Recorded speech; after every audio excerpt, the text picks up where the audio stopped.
సంఘం ఊరకనే ఏర్పడింది, సంఘం ఏర్పడి చాలా సులువు అని మీరు అనుకుంటున్నారు. అస్సలు కాదు.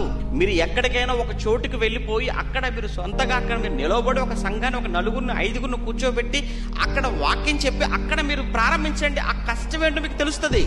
అని ఈ రోజుల్లో సేవ అనేది పెద్ద విషయమే కాదు. ఎందుకంటే ఏమైనా అంటాం అనుకోండి, మనం మాకు రాజ్యాంగం అంటాం. మనం అవునా కదా చెప్పండి. ఈ రోజు ఎవరైనా కానీ మనల్ని వచ్చేసి అడ్డుకున్నారు అనుకోండి, మనకు కొంచెం జ్ఞానవంతులం కనుక, తెలియగలిగిన వారు కనుక, చదువుకున్న వారు కనుక ఏమంటాం? ఆర్టికల్ 25 తెలీదా నీకు? 26 తెలీదా నీకు? ఆర్టికల్ 25 నుంచి 28 వరకు ఏముందో తెలుసా? ఏమండి బాగానే తెలుసుకున్నావు, వెరీ గుడ్. మనకు ఆ ధైర్యం ఉంది మనకు. మరి ఆ రోజు పౌలు గారిని అడ్డగిస్తుంటే రాజ్యాంగం తెలుసా, నీకు ఆర్టికల్ 25 తెలుసా అని అంటానికి అవకాశం ఉందా? అది ప్రజాస్వామ్య దేశం కాదు, ప్రజాస్వామ్య పరిపాలన కాదు. అది రాచరికపు పరిపాలన.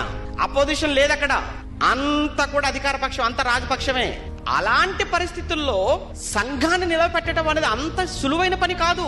ఈ రోజు మనం చాలా తేలిక చదువుకోవడానికి కూడా బద్ధకమే అనుకోండి, వినడం మరి సంఘాన్ని కట్టడం అంటే అదెంత కష్టం. ఆ కష్టం తెలిస్తేనండి మనకు విలువ తెలుస్తుందనే ఉద్దేశంతోనే ఇవి చెప్పాలి అని నిర్ణయించుకున్నాను.